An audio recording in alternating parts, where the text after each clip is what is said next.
Всем привет! Добро пожаловать на подкаст «Молодец». Я ваш ведущий Андрей, и со мной, как всегда, моя соведущая Катя. Hi everyone, Katie here.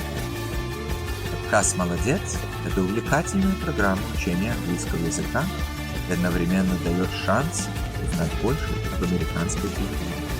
That's right. Every week we will talk about a new subject. We will be speaking both in Russian and in English, and we'll be exploring many topics, big and small, about American culture.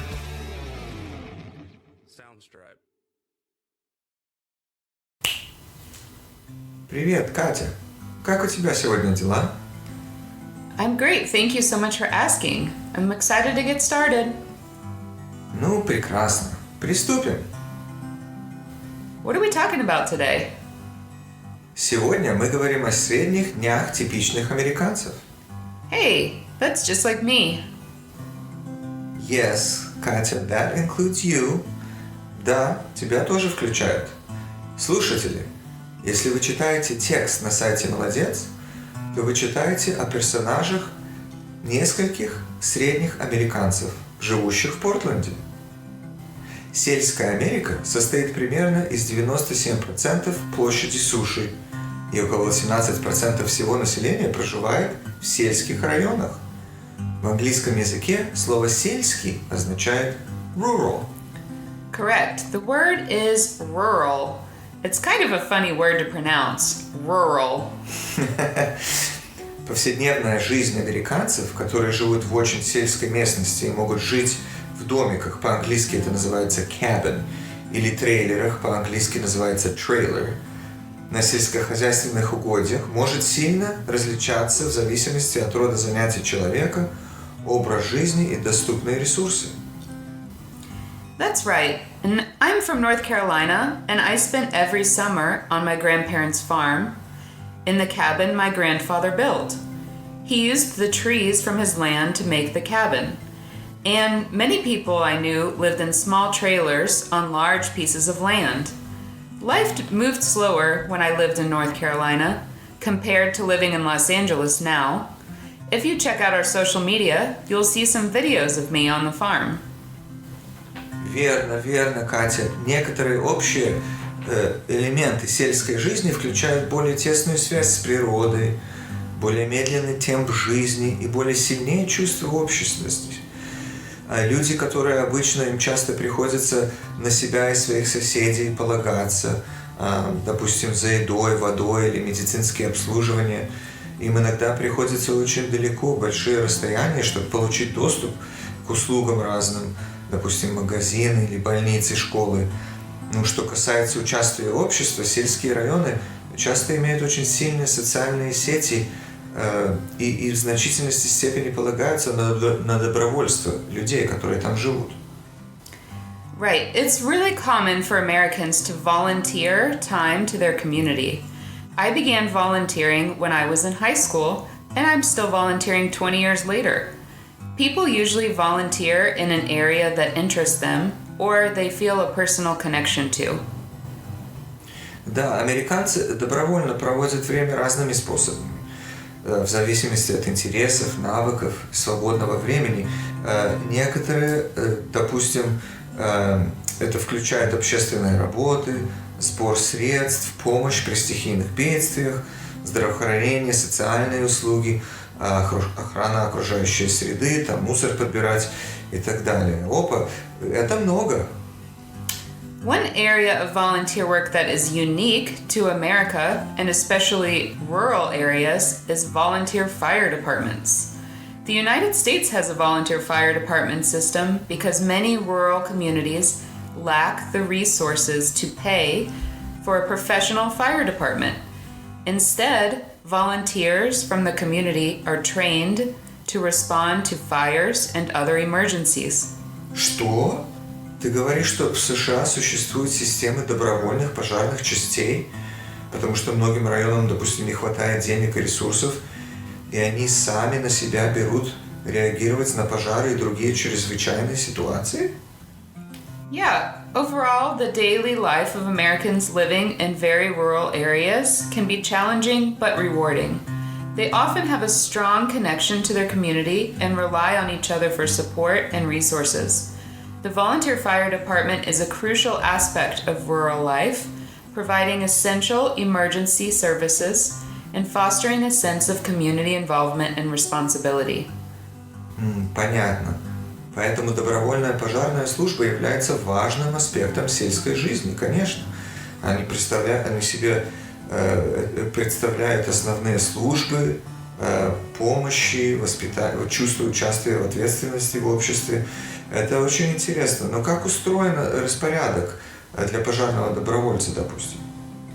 Volunteer firefighters may have a variety of schedules depending on the department's needs and the availability of volunteers. Some departments need volunteers to be on call 24/7. What is on call 24/7? Что такое 24/7? Это означает, что они должны быть доступны 24 часа в сутки, 7 дней в неделю? Ух ты! Yep. During their shifts, volunteer firefighters may perform a variety of tasks, such as responding to emergency calls, conducting fire safety inspections, and maintaining equipment. They may also engage in training and education to improve their skills and knowledge. Катя, если это добровольная пожарная часть, кто оплачивает снаряжение и обучение им? Fundraising is an important part of a volunteer firefighter's work. They need community donations to support their fire department's needs. Fundraising techniques may include holding community events, selling merchandise, or asking for donations from local businesses. The firehouse by my grandmother's house sells barbecue lunches, which they cook themselves to raise money. Fundraising означает сбор средств, верно?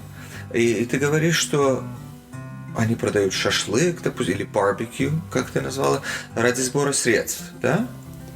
Yep, that's correct. In addition to volunteering, the tradition of fundraising and donating is a big part of American culture and has a long history. Today, Americans continue to donate generously to a wide range of causes, including disaster relief, education, healthcare, and the arts. Many Americans donate to charitable organizations or foundations, while others give directly to individuals or families in need. The tradition of donating in America reflects a deep commitment to helping others and improving society. Интересно, Катя. А насколько распространены эти волонтерские отделы? Approximately 67% of fire departments in the United States are volunteer. This means the majority of fire departments in the U.S. rely on volunteers to respond to emergencies and provide fire protection services to their communities. Очень интересно. А почему некоторые пожарные получают зарплату, а некоторые волонтеры? Urban areas with more people tend to have paid fire departments, while rural areas with less people tend to have volunteer firefighters. Volunteer fire departments may have more limited resources and rely on community members who may have other jobs and other commitments. But ultimately, whether a fire department is paid or volunteer depends on the unique needs of each community and the resources available to them. Я понимаю. Значит, в городских районах, где большая плотность населения, как правило, есть платные пожарные, это имеет смысл, а в то время как в сельских районах с более низкой плотностью населения больше полагаются на добровольных пожарных. Понятно. So, Andrei, do you think you'll be signing up for a volunteer fire department? Я не знаю, я так не думаю пока что, но действительно думаю, что могу найти сборщик денег в бабике и пожертвовать пожарной части, наслаждаясь вкусным обедом. Именно. We always do find a way to end the podcast with a note on food, which is very American, of course. Now I also want some barbecue and iced sweet tea. Good job today, listeners. Вы все молодцы. Итак, на этой неделе вы можете найти несколько видеоклипов о жизни в сельской местности в Северной Каролине на нашем веб-сайте или в социальных сетях.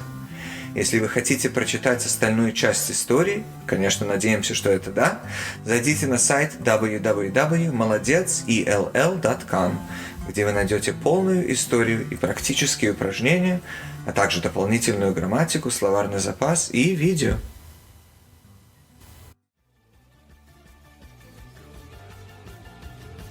Программа «Молодец» финансируется Госдепартаментом США и была создана Международным женским ресурсным центром в Калифорнии.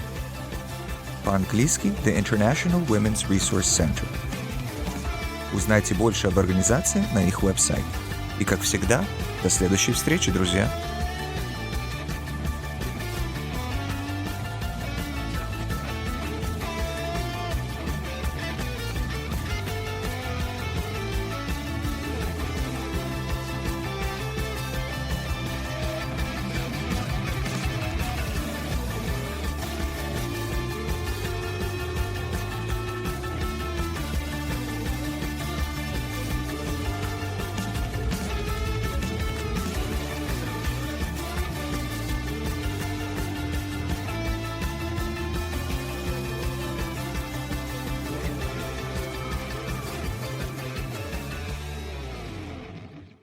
Soundstripe.